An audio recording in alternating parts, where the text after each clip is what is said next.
నమస్తే. ఆంధ్రప్రదేశ్‌లో అంగన్వాడీ కార్యకర్తల చేస్తున్నటువంటి ఆందోళన తీవ్ర రూపం దాలుస్తుంది. గత 10 రోజుల నుంచి అంగన్వాడీ కార్యకర్తలు తమ డిమాండ్‌లు నెరవేర్చాలని రోడ్డెక్కినటువంటి పరిస్థితి. వారు పెద్ద గొంతెమ్మ కోరికలు కూడా కోరల. ముఖ్యంగా ఏదైతే కనీస వేతనం ఉందో అది పెంచాలి.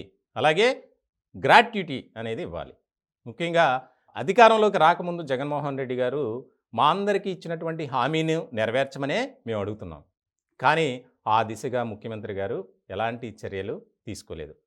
ఇలాంటి క్రమంలో మేము ఏం చేయాలి? మాకిచ్చే రూ. 11,500 అటు అంగన్వాడీ సెంటర్‌ని నిర్వహించాల్సి ఉంది. రెంట్లు కట్టుకోవాలి. మా కుటుంబ పోషణ జరగాలి. కనీసం ప్రభుత్వం ఆలోచించట్లేదు. ఎందుకు ఈ విధంగా చేస్తుంది అని రోడ్డెక్కినటువంటి పరిస్థితి. ఇలాంటి క్రమంలో వారిని మరింత రెచ్చగొట్టే విధంగా ప్రభుత్వం ఏం చేసింది? అంగన్వాడీ సెంటర్లను బలవంతంగా తెరిపించే ప్రయత్నం చేసింది.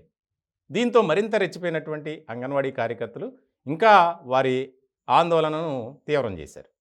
ఇలాంటి క్రమంలో ప్రభుత్వం ఒక ప్రకటన చేసింది. అంటే ఏదైతే బెనిఫిట్స్ ఉన్నాయో అవన్నీ అందిస్తామంటున్నారు తప్ప జీతాల విషయంలో కానీ, గ్రాట్యుటీ విషయంలో కానీ ఎక్కడా కూడా ఒక ప్రకటన చేయలేదు. కేవలం వయోపరిమితి 2 ఏళ్ల పాటు పెంచుతున్నాం అన్నారు.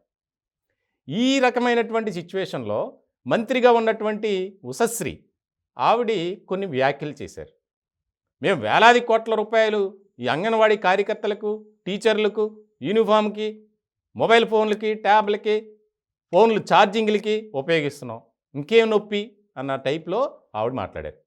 దీంతో మరింత రెచ్చిపోయినటువంటి అంగన్వాడీ కార్యకర్తలు వారి ఉద్యమాన్ని, పోరాటాన్ని మరింత తీవ్రం చేస్తున్నాం అని చెప్పి ప్రకటించారు.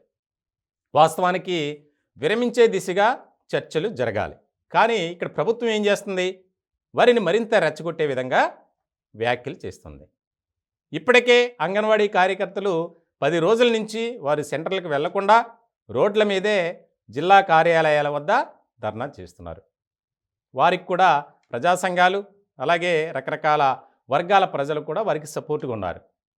ఇప్పటికైనా ప్రభుత్వం దిగొచ్చి అసలు ఏంటి మీ డిమాండ్స్ ఈ రెండే కదా, ఎలాగో నేను చేస్తానని చెప్పాను కదా అని చెప్పి ఆయన ఆలోచించి ఆయన విధానాన్ని మార్చుకోవాలి అని చెప్పి వారు డిమాండ్ చేస్తున్నారు.